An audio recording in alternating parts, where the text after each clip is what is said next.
Sometimes I forget which show I'm on. But Danfo Conversations, how are you?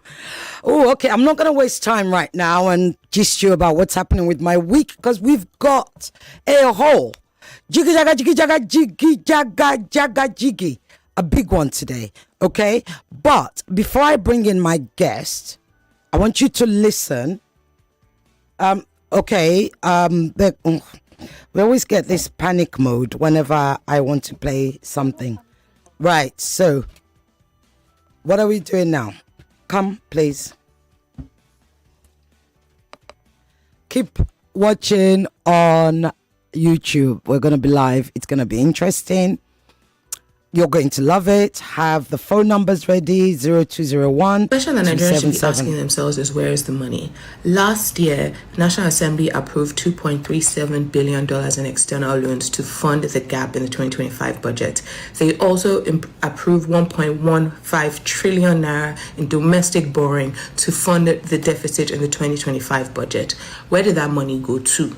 If our Ministry of Health is saying that the capital expenditure is around 36 million, Ministry of Transportation is saying it's around 1%, Minister of Works is saying 2.2 trillion is being owed to domestic contractors, NBET is saying they got 60 million instead of over 800 billion to fund our electricity tariff gaps. If that is the case, then where is the money going? First of all, not only where is the money going, are they so ineffective that we did not feel the effect of that money not being spent? Or are we used to them being so ineffective that we did not feel the fact that the capital expenditure was not spent? The second part is that recurring is being spent. Recovering is travel, it's overhead, it's expenses, it's training, it's the purchasing of vehicles. If that is being funded and keeps going up, when we have capital and infrastructure deficits in the country, that we must also question not only one, where's the money, the loans and the revenue, the record revenue from the NRS of 28 trillion, from customs of 7.28 trillion, where's the money? But also, what does it say that our recurring, our operating costs are keep going higher?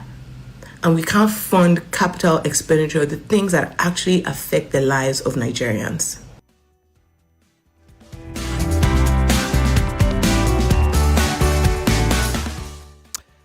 And you've heard that. You heard that.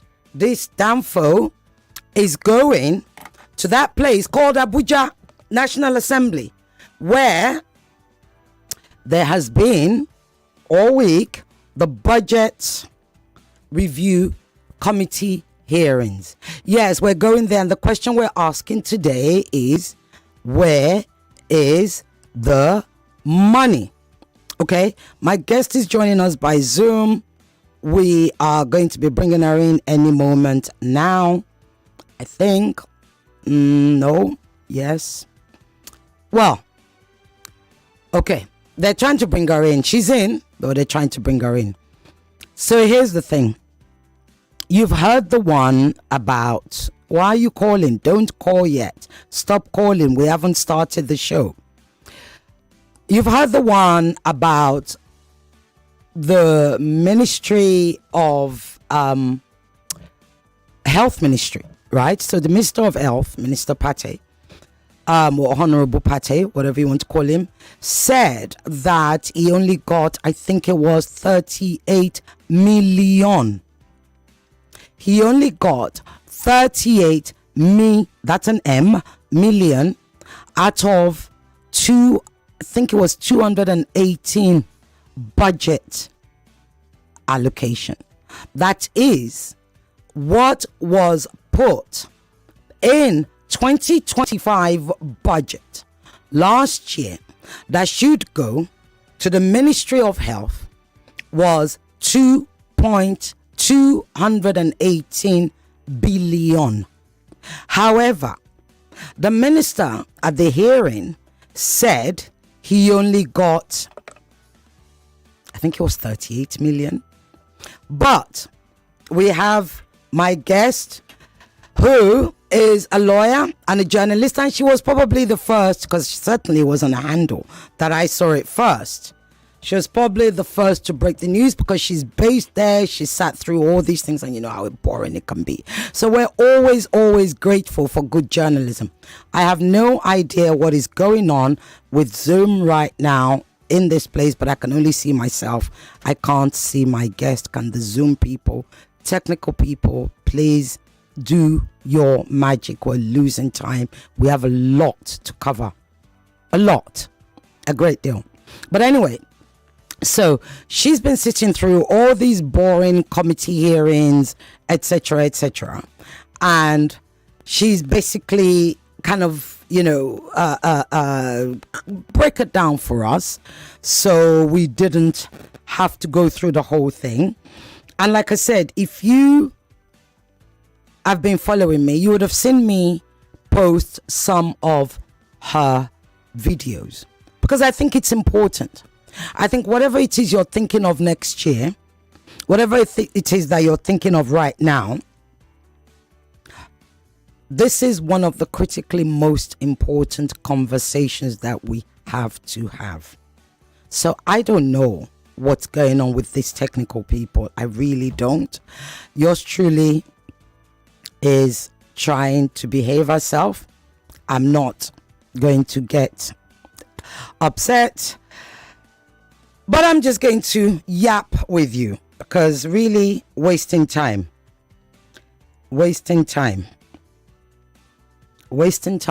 when we should be having good conversation. Right, they're here now.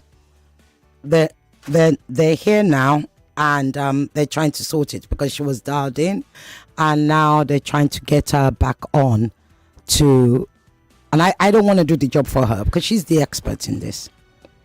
So whilst we're waiting for her, so that I don't ruin the whole thing, so I don't, please go and call her and stop distracting me, so that I don't ruin this whole thing, because yeah, it's a lot of work to get things like this done. It's a lot of work, okay, and it takes a while, and I literally had to force her to give me space out of her plans because she was supposed to be on a flight. She gave me space just so to do this, so that she can be a Danfo conversationer. Anyway, so whilst they're trying to sort that out, how has your week been? My week has been, how should I say? It's been okay, actually. There's a lot going on in the world, of course, as usual, which we're going to bring to you on, Borderlines. But there's also a heck of a lot going on in Nigeria. And on Danfo, we only talk Nigeria.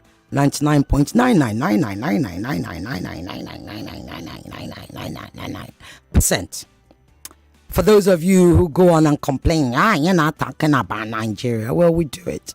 We do Nigeria most of the time on this radio station, for that matter. Have you been able to get her? Right, okay, so they're going to bring her in any moment. Some of you have already started calling. Wait for the conversation to start before you call. Zay, you know what? Let's go to adverts so they can really sort this out, because I can't see her and we're wasting time.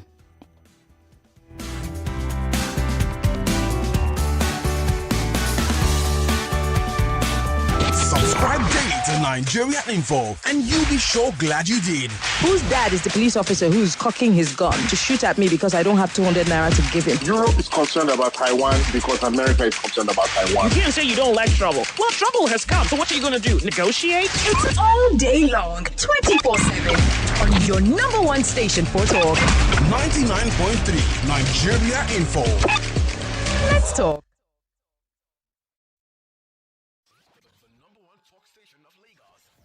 Join the conversation online or on the go. Follow us on Twitter at Nigeria Info FM And Instagram at Nigeria Info FM Lagos. and watch us live on Facebook and YouTube. Be part of the Info family. Log on to nigeriainfo.fm on our mobile app and website. 99.3 Nigeria Info. Let's talk. This is Danfo Conversation with Ireti Bakare.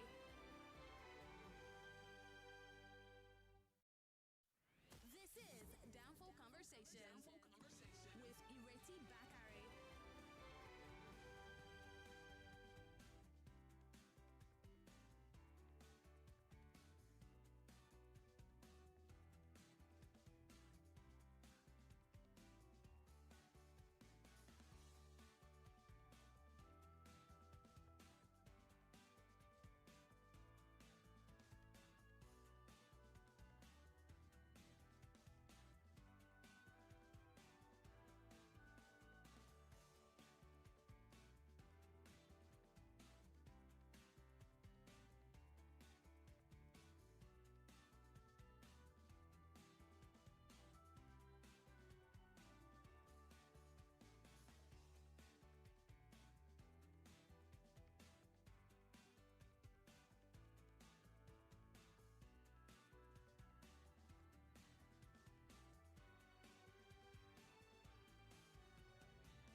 Israel means for them. Join the fearless Ireti Bakare Yusuf on Borderlines every Friday at 4 p.m. on Nigeria Info 99.3 as she dissects the biggest global events and their impact on world peace. Those who are not familiar with Israel or the war itself would not know much about the group breaking the silence. No spin, no propaganda, just deep insights and fearless conversations on the geopolitics shaping our world. People who will call and start telling you about the Bible prophecy about America and everything. See, America is not in the Bible. There's some people who just share the ideology of, yes, we and these people, we are equal, but they can't speak up. Borderlines on Nigeria Info every Friday at 4 p.m. The world is changing. Don't just watch, understand it. Nigeria Info. Let's talk. This is The Voice Note on 99.3 Nigeria Info. Let's talk. I have a dream. I am no Martin Luther King, but I am Olajola Akinloluwa. Fellow citizens, imagine a country with no definite population, a nation where its people don't agree with its ideals. A person, an individual born to no nation seems impossible, huh? Because every nation, regardless of its population, be it over 800 or over 1.4 billion, will have citizens. But citizenship is not geographical. It's about identity, shared beliefs, and patriotism. Obafemi Awolowo once said, Nigeria is not a nation, it's a mere geographical expression. And sadly, these words are still painfully relevant as our shared Nigerian identity is still a far expectation rather than a reality. Awolowo's words were a call to action, to build and create Nigerians, true Nigerians, that will be committed to the purpose of creating the nation we all deserve. Decades later, the same thing. This call is still unmet. The scars of the Civil War wounded us deeply and we've still never healed. And although we may have come together to create a country in 1960, the wars that followed it tore apart the fragile unity our independence was supposed to build. And you see, these wars, political, ethnical, social, have wounded us deeply and created a legacy that continues to haunt us. It's not even just about the war itself. It's about how bad governance, corruption, and the failure to meet the promises of unity have intensified our division as a country. Bad governance has continued to intensify and reinforce religious and tribalistic divisions instead of fostering unity. Instead of investing in a Nigerian identity, our leaders are over there pitching one group against the other, using ethnical, social, and political. With all the stories that make the news, The headlines, the caption, the breaking news, details of the stories. let's talk about these and more on 99.3. On 99.3 Nigeria Info. Let's talk.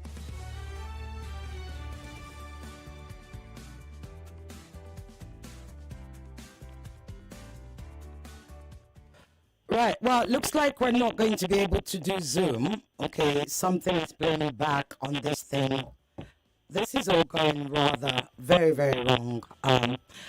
Adesu, are you there? Can you hear me? Hello? Hello? Hello? Right, okay. This is not making sense. I'm gonna release her because she's got a flight to catch. I'll try and get her in another time. This doesn't make sense. Okay? We'll be right back after this.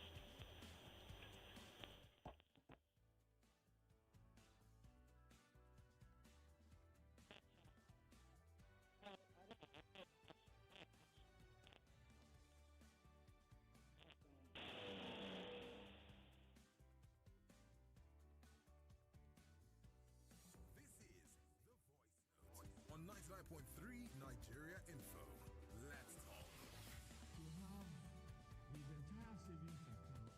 My father was particularly lucky to have his entire savings account turned onto the principal of my secondary school, who was an expatriate.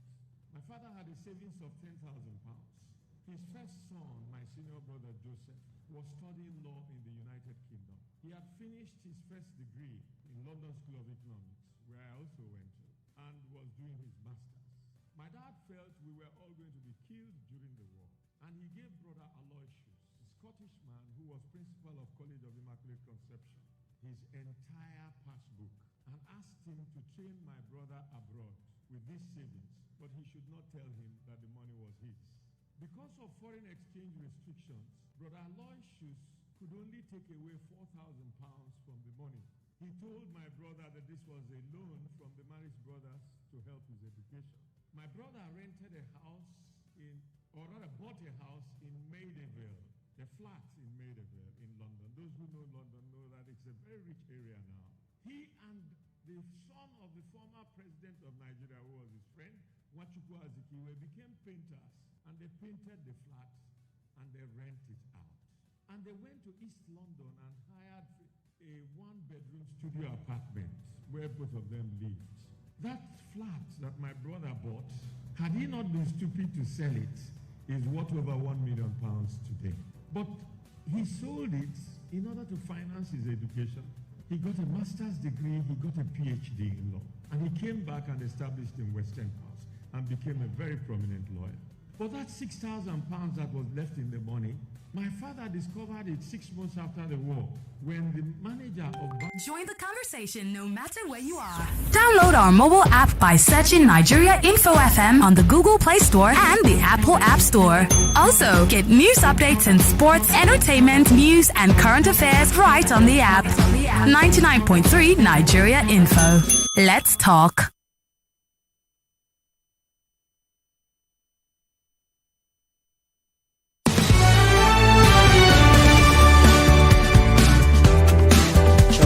Let's just pretend.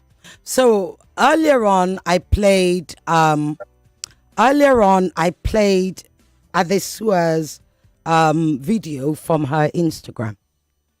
She, as I introduced to you earlier, because she couldn't hear us, Adesua has been present, thanks to the rest of us, because I'm glad I wasn't there. She's had to witness all these budget hearings, etc., etc., and indeed what was going on. So today, this Danfo is going all the way to Abuja. And the question is, where indeed is all the money? Adesua Giwa Osage is a lawyer and she's a journalist. Of course, she's a journalist. The kind of journalism you can't ignore. Adesua, tell me, where's all the money gone? Good afternoon, Sisioge. Good afternoon, listeners. Lovely to speak with you today. Where is our money? You're now a Danfo conversation. So we go jiggy jaga jiggy jaga jiggy. Yes. So, where is our money? Our money is going to misplaced priorities. As I said before, we're spending hundreds of millions on banquets, on media aids, and the Ministry of Health is saying they got 36 million naira for capital projects. These projects are the projects that affect you and I's lives. They're the projects that are supposed to go to improve maternity health outcomes, to improve vaccination for children. But then you have a banquet to launch a program to improve the health. And the banquet will get more money and events that is attended by these people patting themselves on their own backs for looking like they're doing work, than actual money is going to the work that's actually supposed to improve our lives. And we have to understand that this is not just a function of administrative or discretionary spending within the presidency, but also within the ministries themselves, because they are the ministers are pointing us to their capital expenditure, but not to their recurrent. The recurrent expenditure is where they park purchase of motor vehicles, purchase of furniture, or fittings, and even maintenance. Some unheard of things that I've never seen until I started looking at the way our government budgets. The 2026 budget right now, the State House has budgeted 11 billion for the purchase of motor vehicles, and then they have budgeted millions for the maintenance of vehicles. They have budgeted about 2 billion for purchasing furniture, and then also budgeted again for the maintenance of furniture. As you see, remind you, maintenance of furniture is a different line item than maintenance of office. Office furniture and office are two different line items, and they're getting millions of naira. So when we ask where is our money, we see what they're budgeting, what they're prioritizing, and they're prioritizing themselves, going for training, traveling. You see agencies spending hundreds of millions on travel, international and domestic. You see the presidential fleet guzzling billions of naira. And you have to question, how do they have money for that? for their comfort and their welfare and for looking like they're working, but than they do for the actual work and for the Nigerian people. That's a very good I know, my Danfo. Some of you are wanting to jump because you've already started calling. The number is 0201 277 0993, 0201 4657 190, or send your WhatsApp to 0809 597 5805. Before we even go to the cars, the one I think that really got everybody's goat is the Ministry of Health. Now, when the minister said, what is it, 36 million, 38 million that he got, what was the response to him? I mean, really, what was the response? And did he say anything else after that?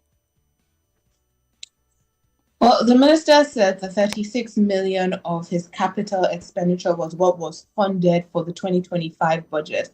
The response in the room by this point in time, we have to understand that it was not, it's shocking to all of us, but we also have to question what it means that it is shocking to us. Because in a working society, if our Ministry of Health is only getting less than a naira per Nigerian, and we should have felt it. The fact that we did not feel it, that actually shows that even when they were receiving the money, were we feeling it in our lives? If the Ministry of Health was able to only function with 36 million of capital expenditure, it shows that gap, the fact that we did not feel it as Nigerian citizens until they announced it, shows that we have not been feeling it even when they did receive the money. And I think that's number one. Number two is that this follows a pattern of hearings that the National Assembly has been hearing. The Minister of Work says 2.2 trillion is owed to local contractors. They have come and protested in front of National Assembly even since last year. So this is not news to the members. The Minister of Transportation said he received only 1% of his budget. But if you look at it and you say, okay, how does the Minister of Transportation receive 1% of his budget? But then you look at the agencies under the Ministry of Transportation, and you see FRSC on the 30th of December spent over 200 million on insurance that they had purchased. And so we must ask ourselves also that where is this money being couched and hidden? It's under recurrence. It's under receipts. If we look at only what they're saying about not receiving capex, then we might look at the Minister of Finance and the presidency and say, why aren't you funding this? And that's a good question. But we have to look at the ministers themselves. What are you prioritizing? How were you able to run your agency or your ministry, particularly if you're not a revenue generating ministry? How are you able to travel? How are you able to pay salaries? How are you able to pay for training? And if I may interrupt you, that's the question. That question should have been put to the ministers. I mean, I saw one where Senator Oshomole said to a minister, the minister said, they haven't been paid, they haven't been able to pay salaries, etc., etc. And then Senator Oshomole said, well, so how have your staff been functioning? I don't even think it was a minister, it might have been a DG of one of the parastatals. I think it's probably and then they started laughing. Yes. Yeah, and then they started laughing because he actually said they've been having to borrow money from family and friends. So going back to my question is, are the senators actually doing their job by saying to the minister, okay, so you only got 1%, so you got 0.00 point whatever 1% is. How were you able to function? Why did you leave it so late? Because we Nigerians know they could not have been functioning. I mean, once I open up the lines, you'll hear my callers say, of course they weren't functioning. I know they weren't functioning because of this, that, and whatever. So did the senators actually do their job by asking them really important questions, interrogative questions like, how did you keep quiet for a whole year and then be coming to us now? Well, the thing is, one of the things that we must remember is that we were running 3 budgets concurrently. Right? We kept extending budgets. We extended 2024 budget, then we extended the supplementary budget, and then we also had the 2025 budget. So the absurdity of running 3 budgets at once made everything opaque. And when you do not have transparency, that is where you have discretionary spending. That is where corruption goes to live and to thrive. And it's not just corruption, it's also in some ways incompetence. And I think we need to point out the fact that it's not just corruption and stealing money. It's also incompetence. And at some point, we have to question what threshold is there for criminal mismanagement of our finances because we are borrowing this money. Over $2 billion in external loans, over 1 trillion naira in domestic loans. We are borrowing money to fund these budgets. And if they're telling us that what they are using that money for is not capex, it's not projects that benefit every Nigerian's life, then we must actually ask them, is it appropriate for a ministry that cannot fund health intervention to be buying new cars and buying new printers every year? Because they have brought new budgets with these new purchases again. Is it appropriate for them to spend? And I say cars sometimes because that's what we see when they go and they do the convoys and stuff. We see it when they travel. And I want every Nigerian to understand the opportunity cost of just the fuel that EFCC is spending per month on fuel. The opportunity cost on that is Nigerian lives that can be saved. It's hospitals that have oxygen in them. There is an opportunity cost for every naira that is spent and mismanaged, whether frivolously or not. And so we can't keep saying we're borrowing money, we don't have money, we're not functioning well, we can't pay our electricity tariffs. And on top of that, we have people spending and balling and living la vida loca, and they travel. I know you see them. They travel to New York and they stay in the Ritz-Carlton. Even your mates, even the Prime Minister of Norway will stay in a hotel that's not as nice as an essay to the president in New York. These are the most expensive cities in the world. And so we must question the way our government functions as well and the way they prioritize their spending. Indeed. Right, you have questions. I will pick up your call, but you all get 1 minute, either a question or a comment, because as you know, we started late, as a result of which, we have to do our very best with what we've got, as it seems the ministers have been doing. But how best is their best is the question. Right. Hello. Chief Miss Ireti Bakare. Good afternoon, madam. Chief Mister, good afternoon. What do you have to say very quickly? Yeah, Madam Adesua, good afternoon. The Minister for Adesua, Works. can you hear him? Okay, good. Yes. That's fine. Go on. Is that Adesua Nyanukwe? No, that's Adesua Giwa Osage. Okay, good.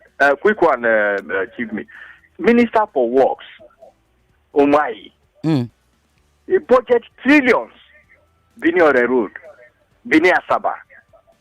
I traveled this last December, madam. The road was something else. Ijebode, I can't drive from Ijebode to Akifosile. We have to pass through the bush. Where are these trillions going to? Where are these trillions going to, please? Thank you very much. Question. Thank you. That's a very interesting one, actually, because I remember in part of your report, you mentioned the Minister of Transport and how Adesua, he said, about owing, in spite of all the, perhaps it's allocation or disbursements, I don't know, but he said how he still owes a lot of contractors.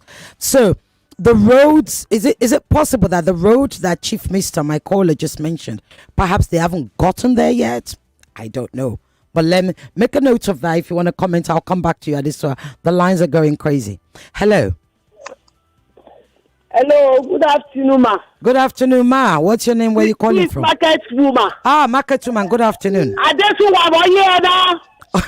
don't think it's Adesua, they're greeting you. Good afternoon. My beautiful sister in the studio. Whoa, not laugh now. This is market woman. I know, market woman. I know.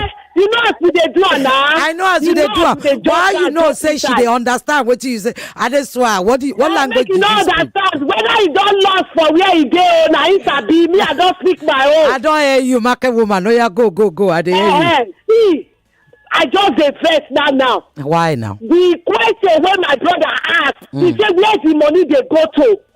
Nigeria. You don't know where your money they go to. You are still asking. Please take it easy. It's in the pocket of all these our elites. We are sharing it, they are eating it. You don't see the way that one put the leg of a woman inside his death? That's where our money is going to. Thank you. Oh dear. Hello. Good afternoon, Sister. Good afternoon. What's your name? Where you calling from, please? My name is Mazi. They're calling you from Edu. Okay, go ahead, Mazi. What's your question or comment? My own be say, why are we calling this is corruption? You don't lie for mouth now. Look, they talk say this is stealing now. And the thief catch him robber now. Even they call him this corruption, it will be like say, just I mean, something like, something that is meaningless. Nobody talk say this people they thief our money now. Thank you. Yeah, I don't understand. Look. Thank you. Hello. Hello. Hello. Okay, I'm coming to you. Hello. Hello. Yes, good afternoon. Good afternoon, Radio Mom. This is Romeo calling from Solo. I keep telling you I'm not your mother, but you insist on calling me mom. Go ahead, Radio. We'll go to Radio. Romeo, So- go ahead. 1 minute. So about the topic, like in today morning in you guys news, almost everywhere money is coming from. Immigration, customs are reporting record profits. But the question is, where is all this money going to, and why are we still borrowing? That's the question we're asking too. Yeah. Yeah, that's it. Thank you. Right, Adesu, I don't know if you've heard all of that. If you want to come in before I answer any more calls, go ahead. The first one on the roadworks that are being undertaken by Umahi, our minister. Well, he did say when he was questioned by the senators, he said that if there's any road that we see that he has given the contract to and the contractor did not do the road properly, that we come and investigate, that he's willing to throw in the towel and he's willing to resign. So if you see the road and you see one ministry is under, if it's his ministry, and if it's him that gave out that contract and it's not ongoing, the scene that is supposed to be finished work, go take a picture and send it to him, because he said he will throw in the towel. That is what he told to the senators. That's what he told to Senator Danfo. He said, I will quit if the roads are bad. He basically said he will throw in the towel if he gives the contracts and the roads come out bad. So I think that is one thing that we should take them to, show them to account. If they tell us that this is what you require from me, then that's another thing. Now, in terms of these record revenues that we're seeing from customs, from NRS, 7 trillion here, this trillion here, this billion here, and you're asking, why are we still borrowing? Where's the money going? The issue we have had under this administration is that we have essentially awarded contracts that were not properly appropriated for in the budget. For example, Lagos Calabar Coastal Highway. In the trillions was not accounted for in the budget, but was approved by the Federal Executive Council. When you have those types No, I of need you big to say that in basic English, please. It was not a line item. Is that what you mean? It was not a line item in the budget. Hey. However, the president sat down and the Federal Executive Council sat down and they gave money for that. They took money out of the budget and allocated it and gave it, dispersed it. Yes, because anytime any money is taken for anything, it has to come from somewhere. And so the good question is to ask, why are we still borrowing? Where are these revenues going? And you see what they spend the money on. And every Nigerian can check govspend.ng. You can go and see what they are spending money on, whether it's Titus sardine or peak milk for hundreds of millions, or is buying cars, or is buying printers, or is paying for salary. You can see it on GovSpend. You can GOV, is that correct? Spell it for us. GOVSPEND.ng. Excellent, thank you. GovSpend.ng. And every Nigerian can go and check for themselves where this money is going and what is being spent to us. And we have to understand that this money is for all of us, our commonwealth. It belongs to all of us. If that money is being spent in ways that we believe are bad or poor prioritization, then we must ask those questions. But I also think very important, because we focus too much on the top.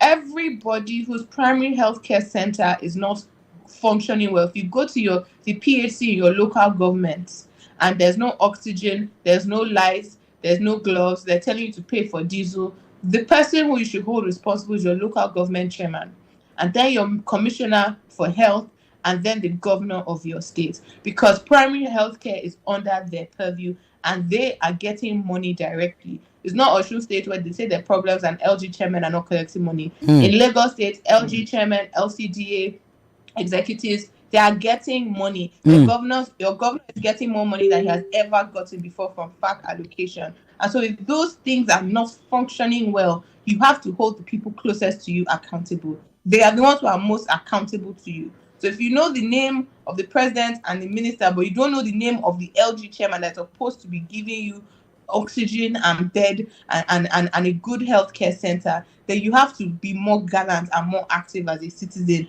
and hold those people responsible. Thank you very much. I'm going to come to your calls now. Make it short, sharp, succinct. Hello. Yeah, good afternoon, Sister. Good afternoon, Emmanuel. It's Mara speaking to you from Ekwe. Go ahead. It's not everything these people do that is in the budget though, with our money. The one that was rubbing them somebody's leg, it was not in the budget. The expenses used. The one who came from Rivers, who was buying expensive cars, Rolls Royce and so on, it's not in the budget. He said his father is a general manager of many companies. I think our budget has been bastardized. They put in things that are not realistic, and in some instances, they put it for fraudulent thing. There is this university, I think, in Rivers State or somewhere, that consistently receive allocation, and then it seems that university, does not really exist in terms of reality. So, and again, the executive, should make the budget, give it to the legislature. But today, we have legislature also making their own budget in terms of imputing things that we call budget padding. So, we are not doing corporate governance. Because ordinarily, if something is put in the budget, that favor the society, the location of which that thing is inputted, people in that environment. Emmanuel, I need you to wrap up. The lines are live, and I said 1 minute. They will know that in the next 1 year, this thing will be functional, and then the society is going to use it. That over the years, some projects, for the past 10 years, have not been implemented. So we need to begin to run corporate governance, to make people believe in government. Good afternoon. Thank you. Good afternoon. Hello. Hello, Sister. Okay. Good afternoon. This is Pastor Ladipo. Go ahead, Pastor Ladipo. You have 1 minute. Okay, my question is this now. Your guest is saying we should question the local government and all of this. Yeah. Is it the local government that don't even allow transparency? Mm-hmm. Do you know that even when you get there to question one or two things, they have talks, they have positioned, some are physical touts, some are like corporate touts who will not even give you access to know about their spendings. So when you try to question anything, they do everything possible to resist you. Secondly, I want to ask him a question. I want to ask her a question. That these people, these ministers that are over budgeting and this and that, and that are not rendering an account at the end of every term, how do one get through to them? Thank you. Thank you very much. Okay. Alistair, earlier you mentioned, and the question I have, which I didn't want to disturb you, and I wanted to bring in callers so that you could kind of wrap them all together, is, yes, indeed, governors and states are getting more and more FAC allocations. Local governments are getting their money directly, etc. Yet, we're still having, so whilst that's good news, because we're told that came as a result of subsidy removal, what is still very opaque is that how are you able to give more money to governors or state governors or local councils or whatever they're called, local governments, sorry, my British sense, local governments, yet you're not able to, you keep borrowing for capex for the budget? It's just not adding up. How do we reconcile that sort of, inconsistency? And also, like, I think it was Pastor Ladipo that just said, these ministers, how can my listeners, and I'm telling you, there's a lot more calls coming and a lot of them are also not calling. How can they get in touch with those listeners? Over to you. I'll give you 2 minutes because I want to fit in more calls. Okay, very quickly, if the local government is not being responsive, then you have to take that to the state government. You have to take it to the media. You have to maintain pressure. I tell people this as a historian. Any campaign that has worked is not a one-day campaign. You must have as much energy as they do. If they have energy every single day to not govern you properly, you must have energy also to tackle them. It is that serious. And we have to collaborate with each other to hold these people to account, because it's not going to be easy. These systems have been built and entrenched And the people who benefit from this system are going to try and protect it with everything that they have. So if we want a better country, we also have to fight with everything that we have. Okay. There you go. If you want a better country, so don't just, you see thugs, don't just go away and keep quiet. Do what you can, let somebody know. Really. And in all honesty, let's be frank. In Lagos, there are so many email addresses. There are so many ways you can get in touch with the governor. You know, whether it's Twitter, whether it's Instagram, whether it's if enough people repeat the same thing. Remember, I think there was a time when Mimi used to call out your local. She used to do that show where you call out your local government. So you can still do all of that. I don't know if she still does it anymore. Right, I'm coming to your calls. Hello. Hello. Good afternoon. Good afternoon. My name is Chuku from Boto. Go ahead, Chuku. It is really time we call a spade in this nation of many shades. They got a drug dealer as president and act surprised about missing funds that fund luxury, lifestyle. Hausa, Igbo, Yoruba signifies the many cultural diversity, more than 250 million, numbered, ruined by bad leadership. Coastal roads that leads to nowhere. Lagosians have taken as the next best thing after sliced bread. They even ran a marathon. APC day like Alice in Wonderland. Damn this change in our fatherland. Oguni never ready. Zamfara killing is still on. Where a fraudulent president is championing electoral reform. Power supply is in comatose. And men of goodwill are in short supply. Overdose becomes optional. Thank you. I might be delusional.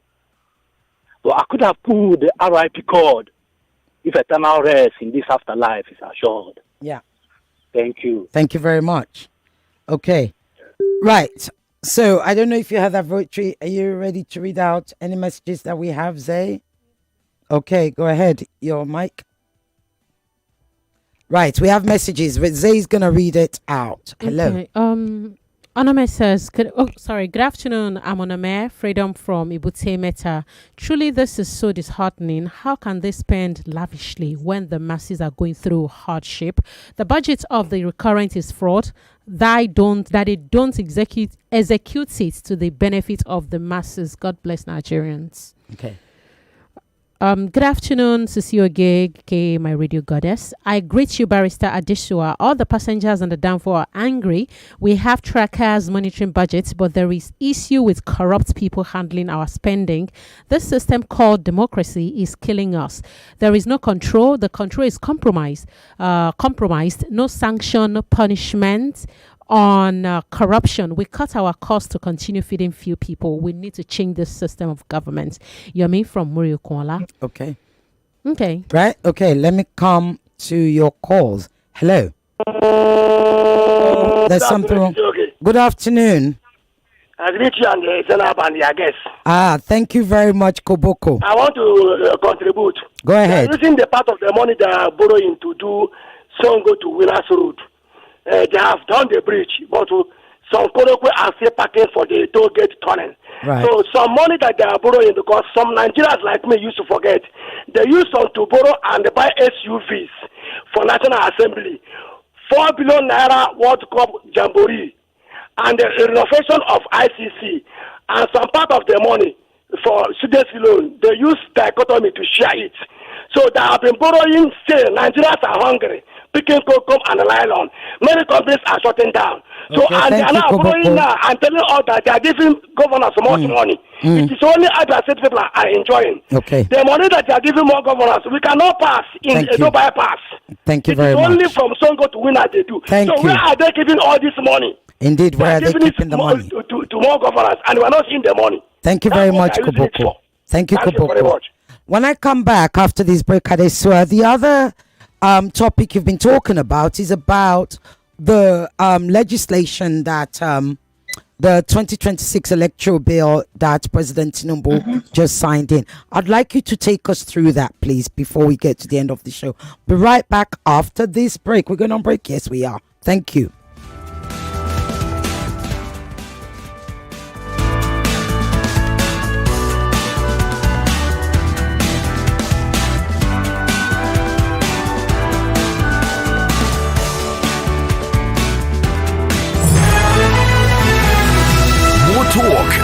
and sports after this. 99.3 Nigeria Info. Your number one station for talk. Let's talk.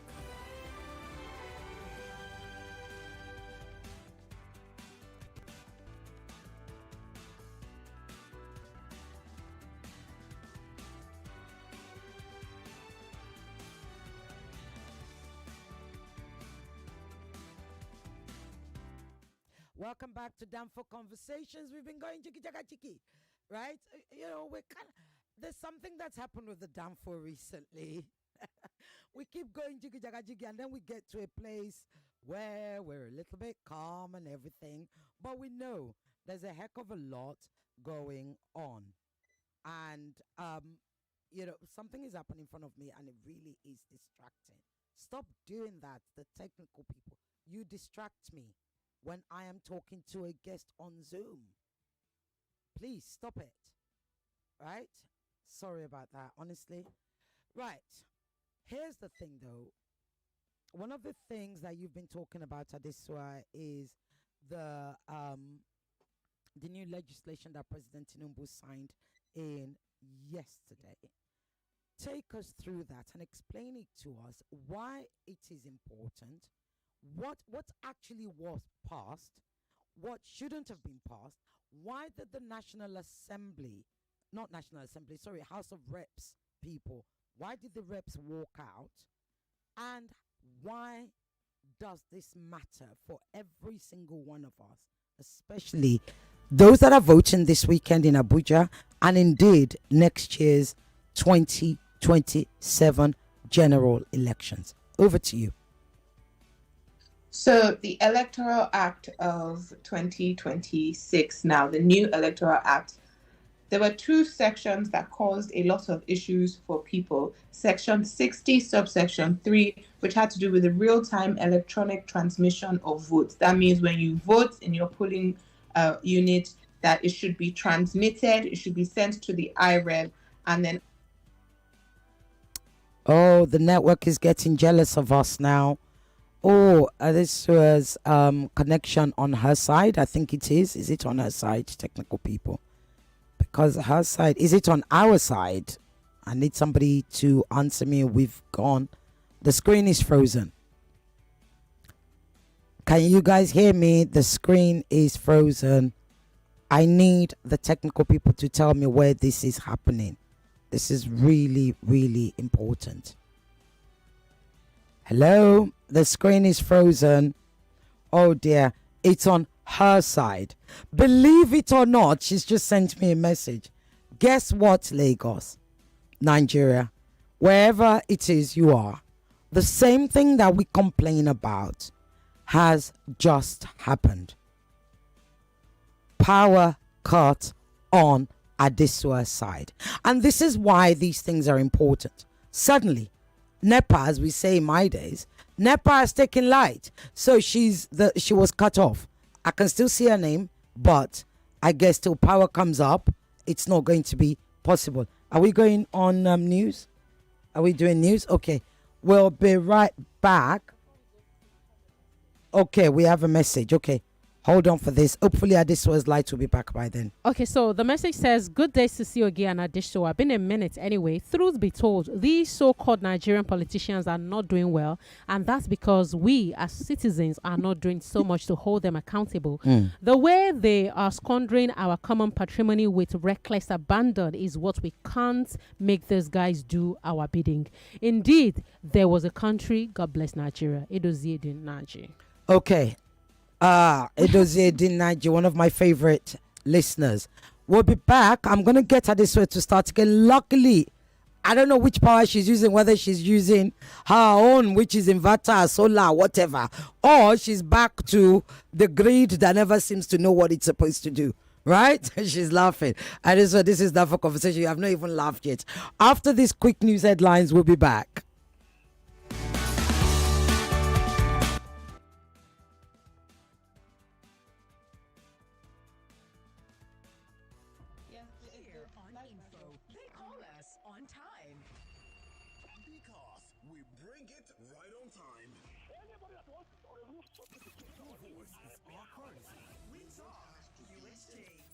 schools, markets open as IPOB ends. Monday sit at home. What is the new thing that they want to do for us? Has happened at least twice, which is go to court. How do we get people to come out the way they came out in 2023? Be part of the exchange on 99.3 Nigeria Info. Let's talk. It's 2 o'clock. 2 o'clock. The news update on 99.3 News on 99.3 Nigeria Info.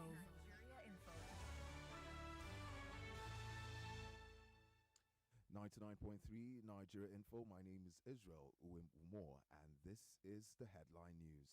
Former Kaduna State Governor El Rufai to be arraigned February 25 over cybercrime national security breach. Lagos police launched 24-hour patrols along Lagos-Calabar Coastal Road. Lagos Island traders still hit by Christmas Eve fire at Great Nigeria Building. Electoral Act amendments sparks division among political parties. ADC vows mass mobilization. Pengasan faults President Tinubu's oil revenue remittance order. And firefighters avert tanker explosion in Rivers State. Plateau mine disaster kills 37. Government launches investigation. Federal government unveils military medical college to tackle 340,000 doctor shortfall. Federal government reviews temporary ban on raw shea nut exports.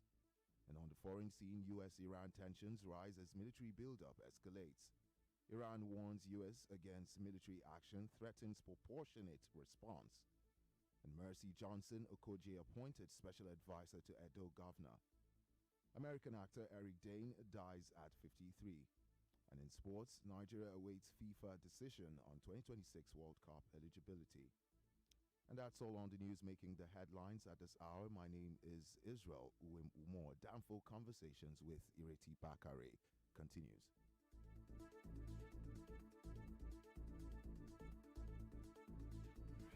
This is Danfo Conversations. Danfo Conversation with Ireti Bakare.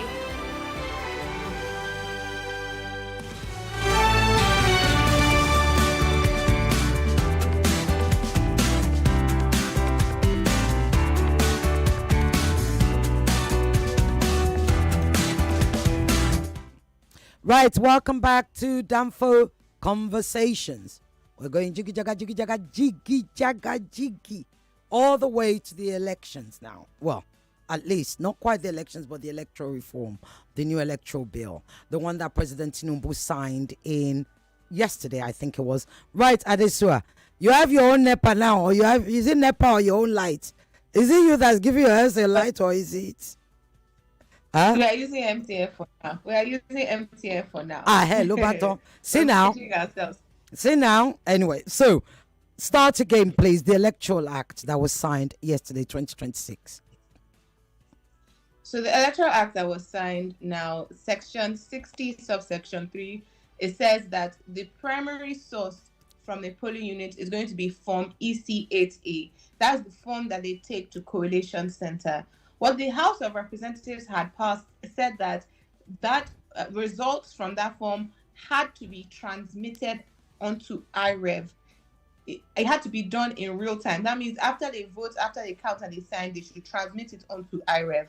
But the new version, the House of Reps rescinded its decision after the Senate decided not to allow this be mandatory. The new version says that they should submit it onto IREF, but even if they don't, they can just do the hand collation at the collation center. It also says that EC8A is what is going to be the primary source, not what is uploaded. So now anything uploaded onto IREF does not matter. You can put a picture, you can put 300 votes, you can put 20, whatever is on IREF is not what will be seen in the courts as what happened at your polling unit. It is the form EC8A that they signed in the coalition center. What that has actually done is make uploading useless and irrelevant. It gives time for rigging. It gives time for stealing people's mandates at the coalition center. That is a section I think Nigerians understand, because people understood how important it was to stand and make sure they counted your votes. And after Supreme Court said, okay, the laws do say that what is on IREF is important, we went back to amend it to make laws that will make it important and necessary to upload on IRF. And then the Senate reversed that. And I think people must hold the Senate responsible. Yes, the House of Reps went and reversed itself, but it was very unpopular. It was chaotic. There were shouts. Of course, people walked out. People were shouting "Ole, Ole." There was a lot of it, and it's also the consequence of what we have seen with so many people moving to the APC. Because when the chief whip started to whip people along party lines, the APC members who had originally voted for this openly and happily then went and followed party lines to vote for what the party wanted, which was not mandatory transmission, which was allowing for manual collation, and which was saying that ECHA is what matters, not IREF. Now, to understand why they did this so easy, or why they did this, is because of Section 84 of this law. Section 84 says now parties can only have direct or consensus primaries. It removes indirect primaries. Indirect primaries is where you have delegates, and things like that. Direct primaries is essentially that everyone will essentially run an election within their party. And that gives a lot of power to party leadership, to party chairman, to Abuja, to the governors. And so you have these members of the reps who don't have as much money, or maybe don't have as much power, beholden to what the party wants. And that's why it's important that we engage this system. I can tell Nigerians today is that do not start at general election. Collect party card today. APC is doing biometrics. ADC is doing party membership cards. PDP is doing whatever party. This is YPP. Join a party. Join from the primary system. Help us be a more better society. If you enter the primary system, you help us choose the candidates that we will then choose from the general election. But if you wait for general election to come, you have to choose from whoever they choose from. And that means we're already starting on a wrong foot. Excellent. You've heard that. So here's the thing. Let me just break this or get this straight from you, because you are the expert. That's why you're here. Section 84, indirect primaries, means no more money. Correct? No. So what we have now is direct primary and consensus. Consensus means everybody has to agree who the candidates will be for that election. Yeah. Direct primary means every single party member can vote. But in Nigeria, the only party... Because we've had a mixture of the two, though.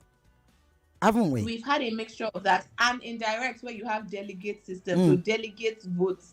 What we now have is only direct and consensus. Direct is easy to mess up because if you go to a protest and you now see people in shirts saying that they're protesting with you, but they are thugs that came to disrupt the process.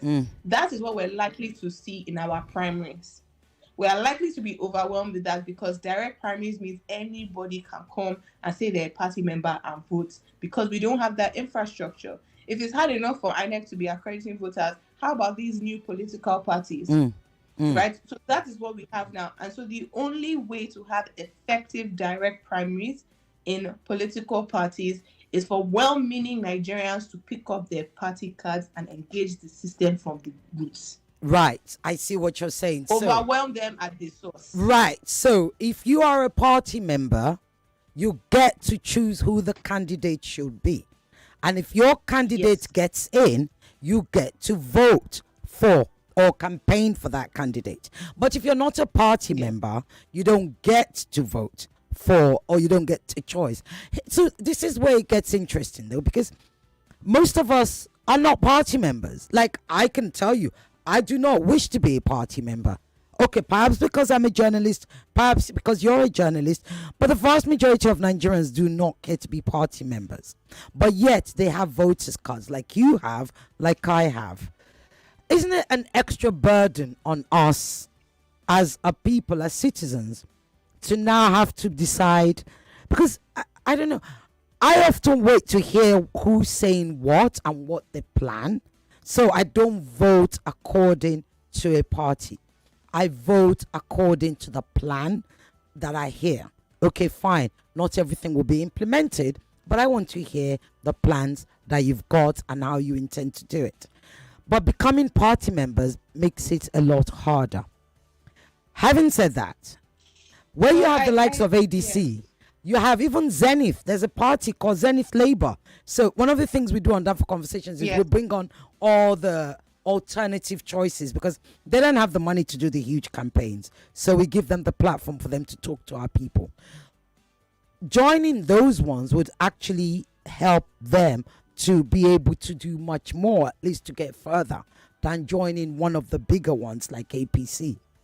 But go ahead, you were going to say. So I was going to say that the burden of being a party member, is it an additional burden? Yes. But the burden of living in a country that is not working is the greatest burden of all. And joining a party, for some parties, I'm not sure if, I think membership fee could be 500 naira.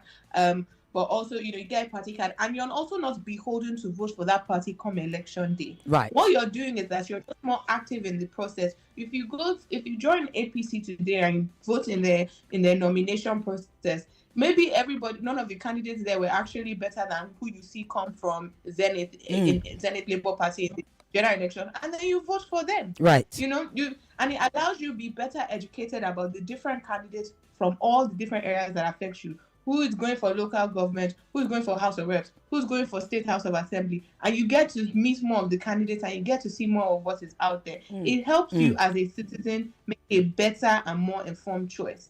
But ultimately, is it a burden? Yes. But we live in a political situation where parties are not ideology. It's not that you believe in this, believe in that. They are just vehicles for whoever wants to reach a destination or a certain office. Right. So for you, your own role is to see what that vehicle, what that Danfo looks like on the inside, where you want the driver to go, who you want to drive you from one stop to another.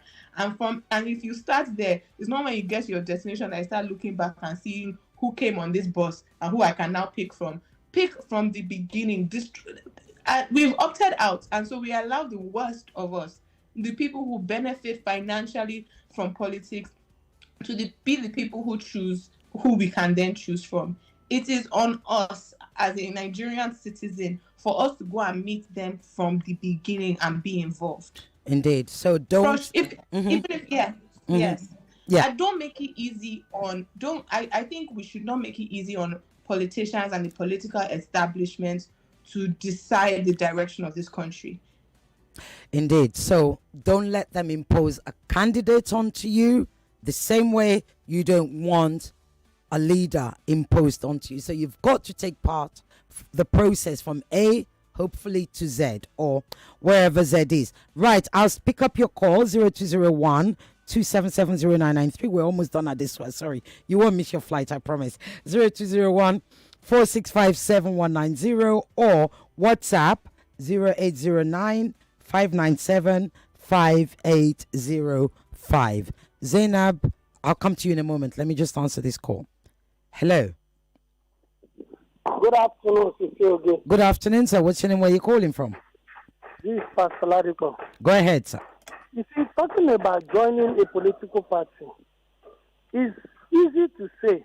Do you know that even when you join those political parties, it is easy to skim you out? When they discover that you are becoming like too vocal for them, they will come meeting at odd hours. They won't give you information about anything. You will just be there to make up numbers. I will give you an instance. See what these APs are doing in Lagos now. Using all manner of tricks and pressures to gather people into their party. Now, when you now join them, they will still exclude you when it comes to some certain decisions in those parties. So how do we now navigate through? And if you decide to join any of these so-called upcoming parties, you find out that they themselves, they don't have that kind of weight. And when you join them, the same thing is applicable. Thank you. They skim you out. Thank you very much. Thank you very much. Hello? Hello? Hello? Yes, yes. Go ahead. Turn off your radio, please. Good afternoon. Good afternoon, sir. What's your name? Where are you calling from? 1 minute, quickly. Go ahead. Go ahead, sir. Yeah, my question is, you want to join a party now, but you see, you met some people there, and you are joining the party anew. And the system is that you don't join the party for anything sake. You join the party to benefit yourself as an individual, because you have no business in politics except you want to be part of the person. I don't understand. Are you saying that we shouldn't join a party? We should join the party, right? But we should realize that you met some people there, and there's no way, because party you belong to a party. You want to belong to a party for your personal interest. Without the personal interest, you cannot extend that to the public interest. First and foremost is that you yourself will benefit from the party you are joining. Right. It's not. I cannot just give you my vote to empower you without getting anything. Right. If I give you my vote, it's empowerment. Right. So what is the anything that you're talking about, though? Hello? Yes, I can hear you. Can you hear me? I can hear. Please, yeah, very quickly. Yeah, just very quickly. What is the anything? When you say I cannot give you my vote without getting anything in return, what do you mean? I must get something. If I donate my vote, I must get something from it that will benefit me. It's not about building bridges or building roads or bringing water. It's not about that. What is it about? It's not about that. What is it about? It's about personal development. What's personal development, though? I don't understand. I'm not being funny. Is it about I empower you? I give you my vote for just giving my vote so that. So is it about money? Is that what you're trying to say? I mean, let's be honest. This is Danfo now. It's about everything. It's about rice. It's about money. It's about you want my vote, or you put something in my pocket. Correct. That's what you're saying. Danfo now, we're driving Danfo Shere. Let's do this. Is that what it's about? When there are in Nigerian context, you see there are deep political differences amongst us. Yeah, we know that, so but I'm running out of time. I hate to rush you. Yes. We have to settle that first. Yeah, we must settle that first. So okay. I cannot give you my vote without thinking of myself. Okay, so what party? Are you a member of a party right now? Have you been a member of the party in the past? Me, I've been a politician, and I dropped. I'm just an ordinary member. I don't attend meetings now. But in those days, I'm part of them. So you were a politician. Hey, no wonder. Thank you very much for your honesty, sir. Okay. I love this show. I love this show. So much comes out of it. Anybody that disrespects this Danfo will just crash you off the road. Bam. Adesua, we're running out of time. I'm going to give you 2 or 3 minutes. You've heard that. People, I will pick up your call. I just want Adesua to close. Although she will still be listening, she will stay here. But I don't want to run out of time before she's able to actually close. And you've just heard that. What do you have to say? Yes. So if you're not empowering somebody by giving them your vote, you're disempowering yourself if you give your vote in exchange for something. And I think this is what happens at every level of our society. If you are exchanging your vote for 2K or a bag of rice, understand that he's going to exchange his own position for something else so he can get somewhere else. Whether everybody wants something in return. If I have to pay to empower people at 100 polling units so I can be a member of the House of Representatives, better believe that when I go there, instead of me making sure your road is good or your this is this, I'm going to hope I can get a contract to get back the money I've already used to empower you. Because you've already collected up front. Yes. You have already collected up front. So it's now time for me to refurbish my pocket. Yeah. And then when you get to the House of Representatives, you want them to look at the law and make sure they don't pass a law that will take your money or take your vote. But at the same time, you want them to make sure that the road is good between Lagos and Ibadan. However, you also want them to buy jam form for everybody. You want them to give you ram at Ilea and cow at Christmas and come and empower everybody. That money is not for free. If they build a borehole now out of their own personal money, they're going to collect it back from our own collective commonwealth. Nothing is for free. And if you have cheapened the most basic thing, the one thing you have, the only thing that gives you power as a politician is your vote and your voice. It's the only thing you have. So if you give that, if you price your own power and your own voice, you're not empowering them. You are disempowering yourself. Stay listening at this. 1 second. Right, let's read out these messages. Go ahead, Zainab. Okay, Steve Ofere says, we're still talking about budgets and accountability in this country when all we know that budgets and debates / approval have become mere academic exercise. Maybe we are just thinking that what is happening in many civilized climes should happen here, but that's mere illusion for now. For now, it's borrowing and sharing and then deceive the ignorant masses that something is happening. It's indeed a sorry case for the so-called giants of Africa. Thank you. Steve. Right, can I move on? Yes, please. Okay, all right. So it's interesting. Before this show goes, I'm going to say this because I don't think soon enough Zainab is going to be telling me, we have to go, we have to go. Right? So here's the thing. I appreciate the honesty of the last gentleman that called, whose name I didn't quite get at the beginning. I really appreciate that honesty. But I think, you have to look at yourself, like Adesua, is that when you collect up front, and I know, bros me, hey, you're a politician, I want the poly. Yeah, I get it. You are giving us the politician talk, and that's probably because in order for you to have been a politician, you've probably had to pay other people to also get your nomination. So, and that's the horrible cycle. That's the horrible cycle that Adesua is talking about. Because like she rightly said, if you are collecting your Commonwealth up front in order for that person to become either the candidate or the eventual winner, then you have no right to actually expect anything from them if and when they do become the candidate or the final winner. Think about it this way.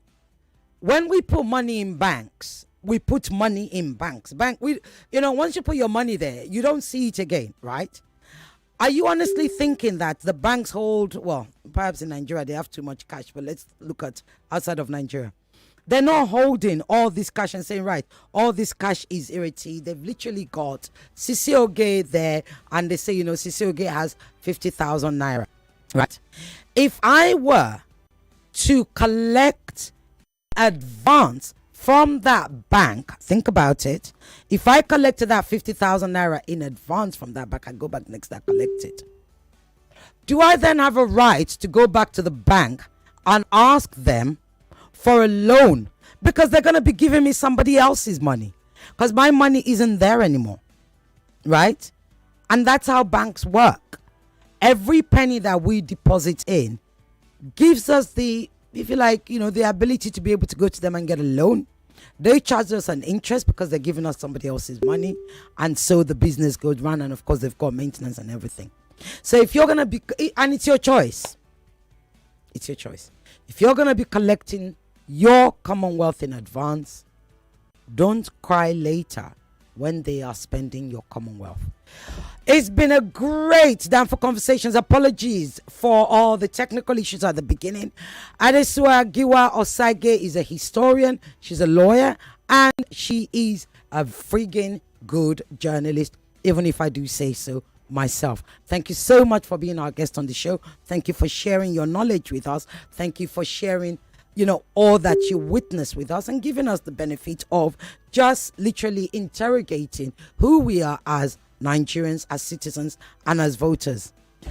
Danfo is now at the garage. We are parking at MC Oluomo. Is nowhere to be found. Go find him for me. I'll be back for Borderlines at 4 o'clock. We will still be talking Nigeria, but this time we are talking about AU. The AU summit last week. What was that all about, and what should we be taking from it? And then, of course, we're going to cross over. We're going to be going to the West Bank. What is going on in the West Bank? Until 4 o'clock, I'm off to get something to eat. Bye.